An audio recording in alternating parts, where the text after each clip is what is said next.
খালেদা জিয়া একটা সেজন্য এক্সেপশন ছিল, তবে তারেক রহমান সাহেবের ক্ষেত্রে কোনো এক্সেপশন করা হচ্ছে না। বেগম খালেদা জিয়ার ক্ষেত্রে মামলা রুজুর ব্যাপারটা আপনি কোনটা বলতে চাচ্ছেন, ওনার যে মানে ক্ষমা করার ব্যাপারটা? জি, ক্ষমা করার ব্যাপারটা। বেগম খালেদা জিয়ার মামলায় যে বিচারটা হয়েছিল, সেই বিচার নিয়ে মিজানুর রহমান খান এবং আমি লিখেছিলাম। আপনাকে একটা জিনিস মনে করায় দিই, বেগম খালেদা জিয়া মামলার শুনানিকালে উনি বিস্মিত হয়ে বলেছিল যে এতিমের টাকা আমি আত্মসাৎ করেছি, এক্সক্লেমেশন চিহ্ন। সেটাকে বিচারক লিখেছেন উনি এতিমের টাকা আত্মসাৎ করে নিজের মুখে স্বীকার করেছেন। আপনি চিন্তা করতে পারেন এই ধরনের বিচার হয়েছে ওনার ক্ষেত্রে।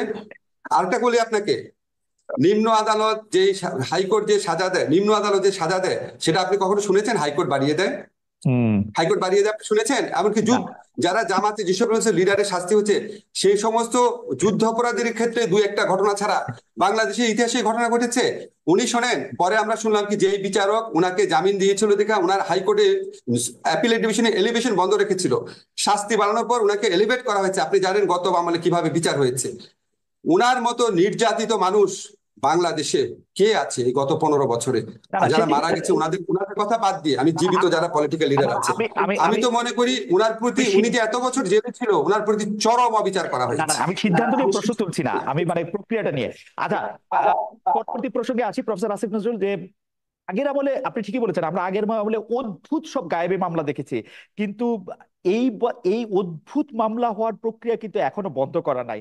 আমি একটু কাগজ দেখে বলি, আমার সুবিধা হয়। যে ক্রিকেটার সাকিব আল হাসানের বিরুদ্ধে মার্ডার কেসের মামলা হয়েছে, অভিনেতা জায়েদ খান, যেটি আমি আগে বলেছি, তার বিরুদ্ধে মামলা হয়েছে, বাফুফের সভাপতির বিরুদ্ধে মার্ডার কেস হচ্ছে।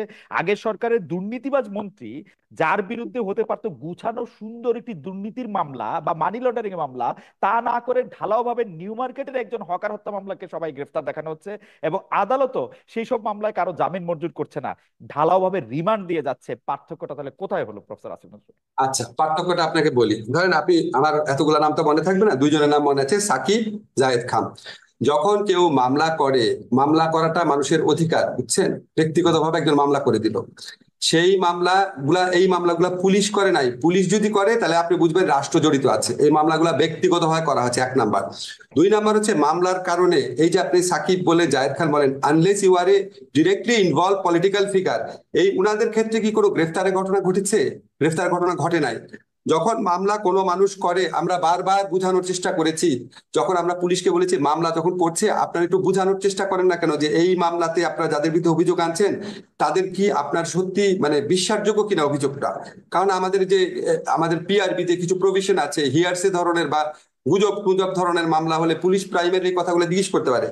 পুলিশ কাছ থেকে এবং এমনকি আদালতের কাছ থেকে আমরা যে তথ্য পেয়েছি, যারা মামলা করতে আসে তারা এত বেশি প্রেশার, ওইখানেও এক ধরনের মানে মব প্রেশার থাকে যে পুলিশের পক্ষে এবং কোনো কোনো ক্ষেত্রে আদালতের পক্ষে, যারা বিগত ফ্যাসিস্ট রেজিমের আমলে যাদেরকে নিপীড়ক সংস্থাতে পরিণত করা করা হয়েছিল, তাদের সেই মরাল কারেজ থাকে না এই উন্মত্ত জনতাকে কনফ্রন্ট করার জন্য। এগুলি ঘটনা প্রথম দিকে ঘটেছে। আমরা অনেক চেষ্টা করেছি, চেষ্টা করার পর এটা অনেক রিডিউস হয়েছে। আমরা একটা জিনিস সবাইকে বলার চেষ্টা করেছি, যেখানে এফআইআর মানেই গ্রেফতার না। আপনাকে আমি কিছু নাম বলবো না, বাট কিছু কিছু মানুষ যখন আমাদের সাথে যোগাযোগ করে যে এই মামলা তাদের বিরুদ্ধে হওয়ার কথা না, আমরা স্বরাষ্ট্র মন্ত্রণালয় এবং আমরা একসাথে কাজ করি, আমরা আশ্বাস দেওয়ার চেষ্টা করি যে পুলিশ ক্রেডিবল তথ্য না পেলে আপনাদের গ্রেফতার করবে না। গ্রেফতারের খবরগুলো আপনারা পান, কিন্তু গ্রেফতার করা হয় নাই এরকম অসংখ্য ঘটনা আছে। তারপরও আমরা চেষ্টা করছি এই জিনিসগুলা নিয়ে মানুষের যে মনে প্রশ্ন আছে সেগুলিকে আরো বেশি ভালোভাবে অ্যাড্রেস করার চেষ্টা করছি আমরা। প্রফেসর আসিফ নজরুল, আরেকটি বিষয় হচ্ছে যে আপনাদের উপদেষ্টা পরিষদে ছিলেন ব্রিগেডিয়ার জেনারেল সাখাওয়াত হোসেন, তিনি স্বরাষ্ট্র মন্ত্রণালয়ের দায়িত্বে রয়েছিলেন। কিন্তু তার একটি বক্তব্যের উপর ভিত্তি করেই অনেকে বলছেন যে তাকে আসলে সরিয়ে দেওয়া হয়েছে, তাকে আসলে হোম মিনিস্ট্রি তারা রাখা হয় নাই, নতুন একজন হোম মিনিস্টার আনা হয়েছে বা হোম অ্যাডভাইজার আনা হয়েছে। এই ব্যাপারটা আপনি আসলে কি বলবেন? মানে আহ একটি কথা, মানে মানে এই ব্যাপারটা কি আসলে ঠিক যে তার কোনো কথার জন্য বা তার কোনো আচরণের জন্য, আহ তার কোনো মন্তব্যের জন্য, মতামতের জন্য, বিশ্বাসের জন্য তাকে আসলে সরিয়ে দেওয়া হয়েছে? ব্রিগেডিয়ার শাখাওয়াত আমাদের অত্যন্ত রেসপেক্টেড একজন মানুষ। ওনার প্রতি এই সরকারের যে আস্থা আছে এটার প্রমাণ আপনি দেখবেন, ওনাকে প্রথমে একটা মিনিস্ট্রি দায়িত্ব দেওয়ার পর আরেকটা অত্যন্ত ইম্পর্টেন্ট মিনিস্ট্রি দায়িত্ব দেওয়া হয়েছে। দায়িত্ব এখানে রিঅর্গানাইজ হতে পারে। আপনি দেখবেন প্রথমে আমাকে একটা মন্ত্রণালয় দেওয়া হয়েছিল, তারপর আমাকে আরেকটা দেওয়া হলো, তারপর আমি আরেকটা দেওয়া হলো, সেটা আমি চাই নাই। এখন আমারটা আমি বলতে পারি আমি এত ওভারবার্ডেন ছিলাম, আমি চাই না, বাট আমাদেরকে দায়িত্ব শেয়ার করতে হচ্ছে।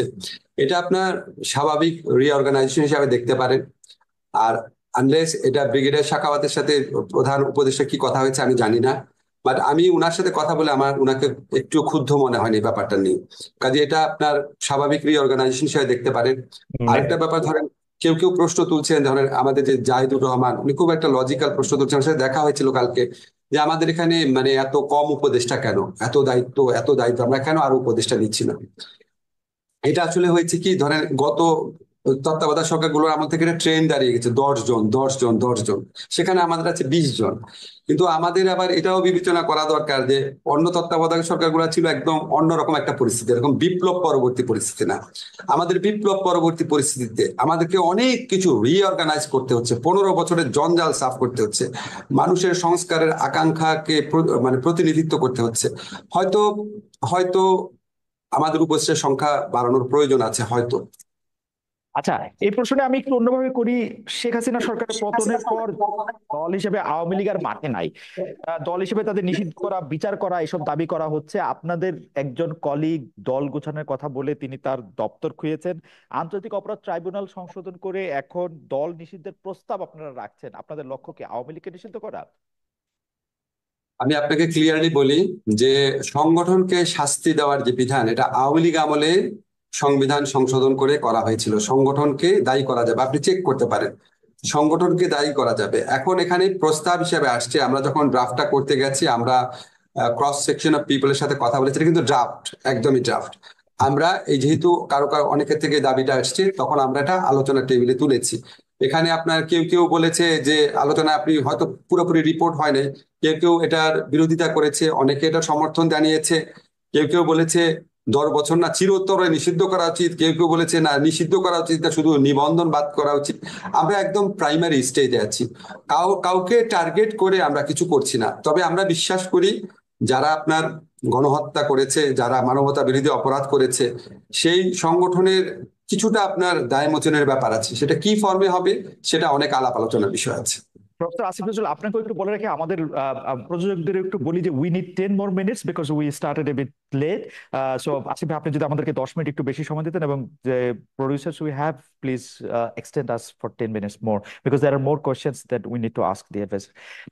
সো আসিফ ভাই, আমরা আপনাকে একটু নাম ধরেই বলি। আপনার দীর্ঘদিনের যে মানে একসাথে কাজ করেছেন আপনারা, জনাব শাহরিয়ার কবির, তার বিরুদ্ধে যে হত্যা মামলা হয়েছে, সেই ব্যাপারটিকে আপনি আসলে কিভাবে দেখেন? কেউ কেউ এই প্রশ্ন করছেন, 71-এর ঘাতক দালাল নির্মূল কমিটির সামনের সারির সংগঠক বলেই কি তিনি সেই জালে পড়লেন, যেটাতে আসলে আপনি নিজেও ছিলেন? তার বিরুদ্ধে হত্যা মামলা হয়েছে, আপনি জানেন। ওনার বিরুদ্ধে তো হত্যা মামলা আপনার 71-এ ঘাতক দালাল নির্মূল কমিটিতে থাকার কারণে হয়েছে, এটা কি বাদী লিখেছেন? লিখেন নাই। শোনেন, আপনাকে আমি ব্যক্তি বিশেষে কথা বলবো না, তাহলে অন্যদের প্রতি ইনজাস্টিস করা হবে। এখানে অনেক মানে এখানে কিছু কিছু মামলা হয়েছে, এটা আমাদেরকে ব্যথিত করেছে, আমাদেরকে বিব্রতকর অবস্থায় ফেলেছে। এবং আপনাকে আমি নিশ্চিত করতে পারি, এই সমস্ত মামলার পিছনে রাষ্ট্রের, সরকারের কারো কোনো রকম, রাষ্ট্রটা আমি জানি না, রাষ্ট্র অনেক বড় ব্যাপার, আমাদের অন্তর্বর্তীকালীন সরকারের কারো কোনো রকম মিনিমামতম সংশ্লিষ্টতা ছিল না, মিনিমামতম প্রণোদনা ছিল না, মিনিমামতম ডিরেকশন ছিল না। ব্যক্তিগতভাবে এই জিনিসগুলো করা হয়েছে।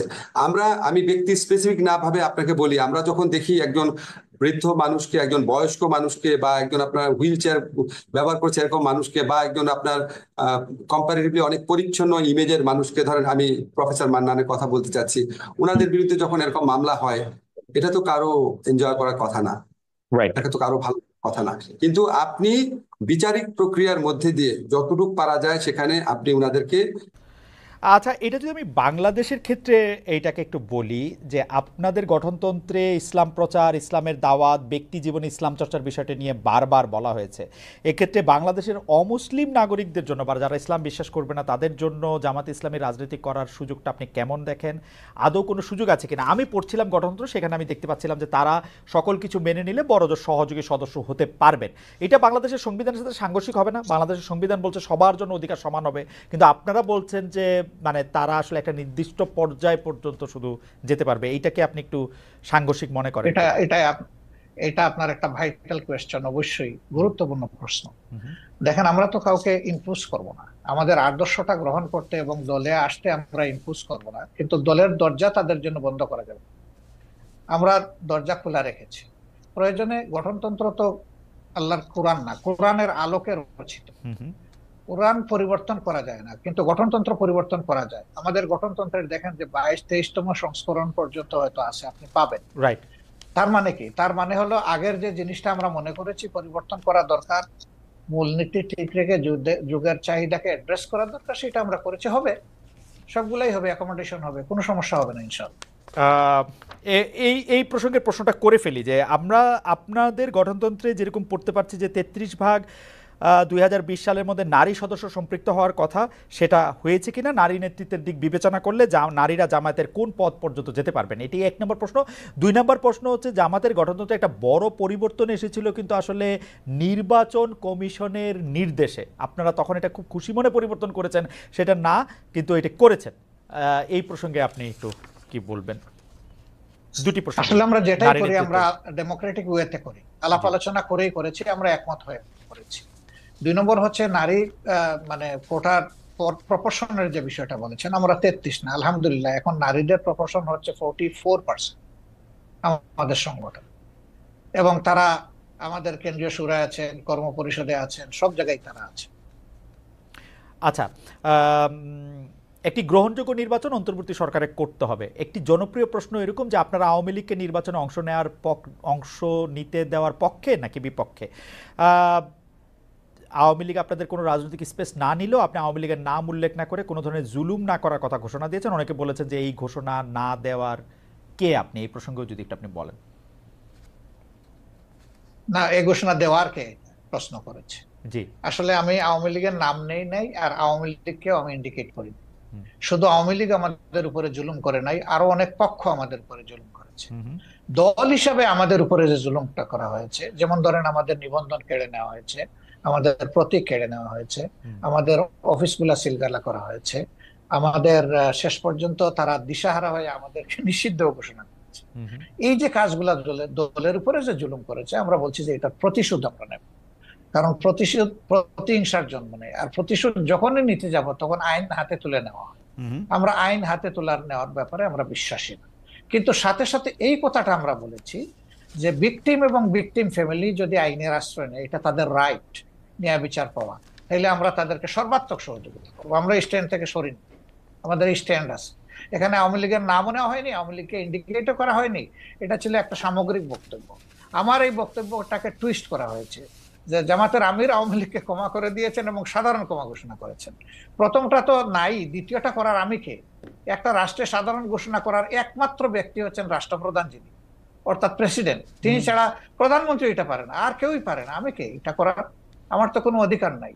বরঞ্চ আমরা বারবার বলে আসছি যে যাদের উপরে জুলুম হয়েছে, যারা ক্ষতিগ্রস্ত হয়েছে, নিহত আহত গুম হয়েছে, তার সম্পদ হারা হয়েছে, চাকরি হারা হয়েছে, তারা অবশ্যই মামলা করবে এবং তাদেরকে আমরা সঙ্গত সহযোগিতা করব। আচ্ছা, এটি অবশ্য আমাদের একটি প্রশ্ন, কারণ হচ্ছে যে পত্রপত্রিকা যেটি ছাপা হলো আওয়ামী লীগকে ক্ষমা করে দেওয়ার ঘোষণা জামায়াতের আমিরের, অনেকেই বলেছেন যে আপনি হয়তো খোলা মনে সাদা মনে সেই ক্ষমাটি ঘোষণা করতেই চেয়েছেন, কিন্তু পরে যখন আপনার দলের লোকেরা বা আপনি ফিরে গিয়ে চাপের মুখে সেটি আবার একটু বক্তব্য অন্যরকম করছেন, বিষয়টি কি ঠিক? মোটেই না, আমি মোটেই না। আমার বক্তব্য টুইস্ট করা হয়েছিল, সেটাকে আমি ক্লিয়ার করেছি। কোনো চাপও ছিল না আমার উপরে, এবং আমি এখানে কোনো হীনমন্যতায় ভুগিনি। আমি যা ভালো মনে করেছি খোলা মনে সেটি বলেছি। আচ্ছা, আরেকটি প্রশ্ন আসতে চাই, সেটা হচ্ছে বৈষম্য বিরোধী যে ছাত্র আন্দোলনের যে রাজনৈতিক প্ল্যাটফর্ম, সেটি নিয়ে আমি সরি একটু আপনাকে ইন্টারাপ্ট করব। জি। আপনি বলেছিলেন যে আওয়ামী লীগ নির্বাচনে আসুক, তারা রাজনীতি করুক, এটা আমি চাই। জি। আগে আওয়ামী লীগকে ডিসিশন নিতে হবে তারা আসলেই রাজনীতি করবে কিনা, তারা আসলেই রাজনীতি চায় কিনা। কারণ তারা যখনই ক্ষমতায় গিয়েছে তখন তো তারা রাজনীতির বাইরে চলে গেছে। প্রথম পিরিয়ডে শেখ মুজিব সাহেব জীবিত থাকা অবস্থায় তো তিনি বহুদলীয় গণতন্ত্রকে একদম শেষ করে দিয়ে একদলীয় বাকশাল কায়েম করেছে। আওয়ামী লীগ যখনই ক্ষমতায় এসেছে সেই জিনিসটাই এস্টাবলিশ করার চেষ্টা করছে। এবারও তারা কিন্তু সে পথেই হাঁটছিল, এবং তাদের নেতারা বলতেন যে আমরা বাকশালের চেতনা অন্তরে ধারণ করি। সাংঘাতিক কথা। বাকশালের চেতনা যদি ধারণ করেন তো আওয়ামী লীগের নামে রাজনীতি করেন কেন? তাহলে তো তাদের সাহস করে বাকশালের নামেই রাজনীতি করতেন, দেখতেন যে জনগণ তাদেরকে কিভাবে রিসিভ করে। সেটা তো তারা করেননি।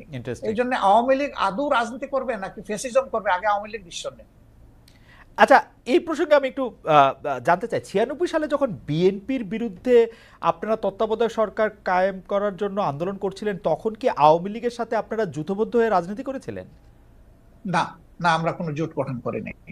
তবে মাঝে মধ্যে তাদের সাথে আমাদের যৌথ সভা হয়েছে, কিন্তু কোনো জোট আমরা করিনি।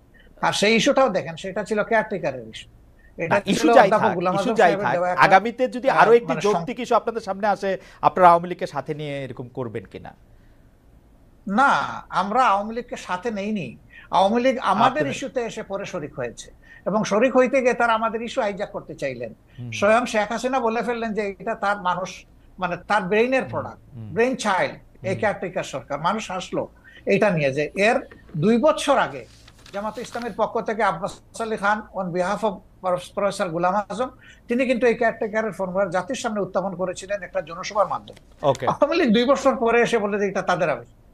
আমরা হাসলাম। তা আওয়ামী লীগের এইরকম ক্রেডিট হাইজ্যাক করার আরো বহু ইতিহাস আছে, সেটা বলতে গেলে অনেক সময় লাগবে।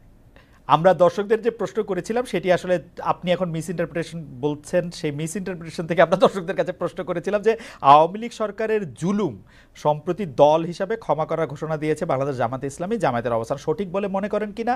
শতকরা 73% দর্শক মনে করছেন যে না, এটি সঠিক নয়। শতকরা 27% দর্শক মনে করছেন যে কিন্তু হ্যাঁ, এটি আপনার সঠিক। প্রশ্ন, আমি যদি বলি বিনয়ের সাথে, যে আপনার প্রশ্নটাই তো সঠিক হয়। না না, সেটি তো আমরা আপনার বক্তব্যে পরিষ্কার হলাম যে আমাদের প্রশ্ন সঠিক হয় নাই। জি, তবু জি। যেহেতু এখন যে তাদেরকে প্রশ্নটি আবার করেছিলাম, আবার দেন একটু, দেখি তারা কি বলে। হ্যাঁ না ঠিক আছে, আমরা আবারও নিশ্চয়ই এটি আবার জানতে চাইবো যে আমরা আরেকটি এটি করব যে এটি আসলে জি, জি।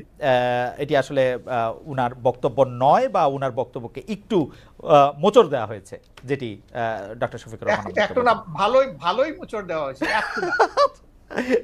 কিন্তু এটি এটি সবাই দলবদ্ধভাবে এই মোচড়টি কেন দিল বা দিতে পারলো বলে আপনার মনে হয় ডক্টর শফিকুর রহমান?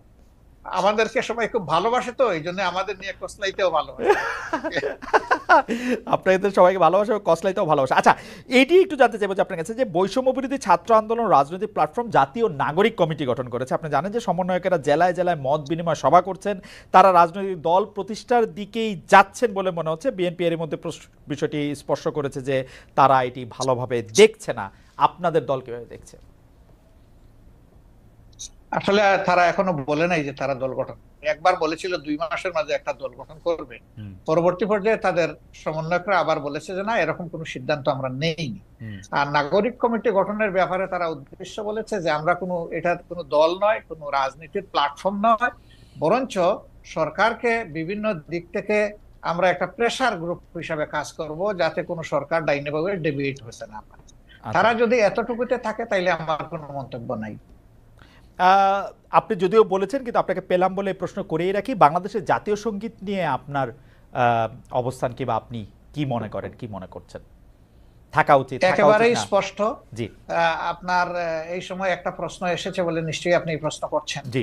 আমরা সাথে সাথেই কিন্তু আমাদের পক্ষ থেকে এটা ক্লারিফাই করেছি, এবং আশা করি আপনি সেটা জানেন। আচ্ছা, আপনি যদি দর্শকদের উদ্দেশ্যে আবার একটু বলে দিতেন, দর্শকদের অনেকে এই প্রশ্ন না, আমরা করছেন। যেটা বলেছি যে একজন সাবেক সেনা অফিসার, ঊর্ধ্বতন সেনা অফিসার, তিনি 8 বছর তিনি আয়নাগরে ছিলেন, মজলুম ছিলেন। তিনি একটা ভার্চুয়াল কনফারেন্সে দুটো কথা বলেছেন, একটা জাতীয় সঙ্গীতের ব্যাপারে আর একটা মুক্তিযুদ্ধে হতাহতের সংখ্যা ব্যাপারে। তা আমরা বলেছি যে এটা তার বক্তব্য, আমাদের প্রতিনিধিত্ব নয়, এবং তিনি কোনো পর্যায়ে জামাতের সাথে সাংগঠনিকভাবে সম্পৃক্ত নন। তবে হ্যাঁ, তিনি আমাদের শ্রদ্ধার পাত্র এই অর্থে যে তিনি একজন মজলুম মানুষ, এবং তার জুলুমটা করা হয়েছে সম্ভবত তার পিতা জামাত ইসলামের সাবেক আমির অধ্যাপক গোলাম আজম ছিলেন, সেই কারণ। তো এটা তো আমাদের জন্য ব্যথা এবং বেদনার কারণ। এটা আমি না শুধু, এটা গোটা জাতির অনেকেই তার ব্যাপারে সমবেতী বা